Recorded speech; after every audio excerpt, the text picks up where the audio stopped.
Our minds are like a funny kind of alphabet soup. The more the spoon of this world stirs it, the less we know most of the time what's going to come to the surface. What ideas, what words are going to come forward from the soup and present themselves upon the surface of our mind. Most people, including myself, cannot completely control their mind or even mostly control their mind. It is a membrane that, while we feel like we're the ones thinking, there's a lot of things beneath the surface, a lot of tendencies, a lot of habits, a lot of things that we constantly think that we haven't gained hold of. We haven't really grasped and either brought forward to the surface or learned how to do so, or even have the idea of how to do so. This world's going to churn that soup with its spoon. That's its right. And our domain is the mind, and we have the right to control which letters come towards the surface, which ideas, which thoughts. If you find your mind constantly filled with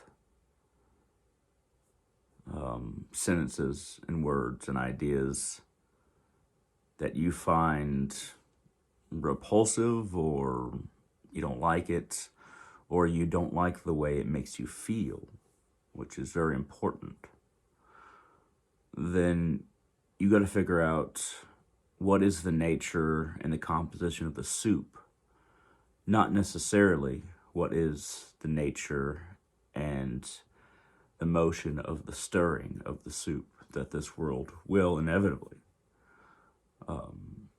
enact upon us. If you don't feel like you have control in your mind, and the alphabet soup is not feeling like your conception of yourself, you might need to just step back and ask yourself some basic questions. Why do you keep on thinking these things? Why do these ideas keep on coming to you?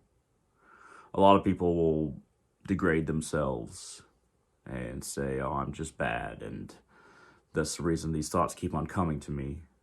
Or the world is bad, and it's the way the world is stirring the soup that is my mind. It's its fault for doing that. It's certain people's fault. In my understanding, it's not necessarily about fault. It's about cause. And we're the ones that cook the soup, even if we don't control the stirring. And what we introduce into our mind, into the soup, definitely has a huge impact on what comes to the surface when it's stirred by this world.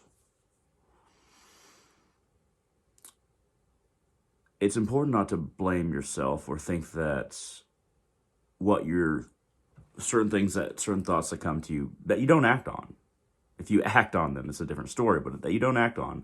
It's very important to understand that perhaps you weren't completely aware of the soup that was cooking within your mind. And that's okay. There's not a problem with that. I think that it was Swami Vivekananda who said that the mind can produce very monstrous things. And then, he talks a lot about Chitta, the mind stuff, which is basically the soup, and how to transform that. Of course, you can do it with mantras. You can do it with prayer. You can do it with magic. But for practical purposes for most people, it's just about not judging or feeling bad for what comes to your mind, but finding the source, finding the root cause, finding the ingredients to that soup that brought it forward. But be very hesitant to blame somebody else or some other force for adding these ingredients that you've been cooking within your mind. Be very hesitant to do that, because usually we've been introducing so many different things, and that we are kind of the cause of making ourselves unhappy. There's a lot of forces in the world that a lot of mental influences that we need to push back against, that are constantly thrown at us. But if we don't push back and we just become a reflection of our opinion of the world that we see as we look into the soup, we can't just blame external forces. But this is a message of hope. You have the ability to affect your mind. You have the ability to put good things into it, to add ingredients to it while it's cooking. And the mind is always cooking your whole life. And you're tasting the soup second by second as it's being cooked. But you can always introduce better things, better thinking processes, learning things that'll help you, doing practices, or behaving in a way, or choosing to think in a way that are nutritious for the soup that you're tasting every second, because you're always adding ingredients. Don't get disheartened because your soup, what you read in your alphabet soup, looks bad, and it tastes bad, which is your emotion. Your emotional reaction is the taste of it. Don't feel bad. Just look for solutions. Try to find the ingredients that'll help your soup so that it doesn't taste so bad. And, the ideas in the alphabet soup are just the surface. How it tastes when your emotions react to it are a bigger part. It's a more feeling part, something that we can't always describe. It's the experience of what comes to the mind, and we can control that experience too. It's okay to be weird. It's okay for everything to not be okay, and for the ideas to be jumbled and foggy or monstrous. The lesser duty, the easier duty, is to not let them spill out as far as action into the world.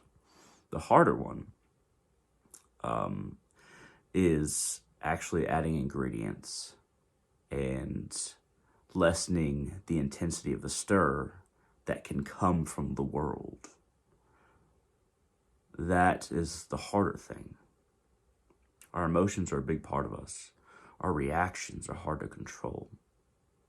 But if you add the right ingredients, good books, good ideas, good thinking processes, then the soup won't taste bad, and what it spells on the surface will become more palatable. At any rate, thank you very much for watching. I hope this has helped you. I hope this has made sense. If you have any questions, comments, concerns, shoot them down in the comment section below on YouTube. And that helps get traffic to the channel. And if you just want to hit the like button, that also helps get traffic to the channel.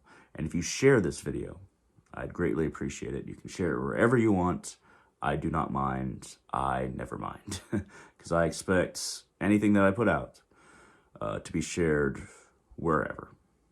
Thank you very much for watching. Take care of yourselves. Add good ingredients to your soup.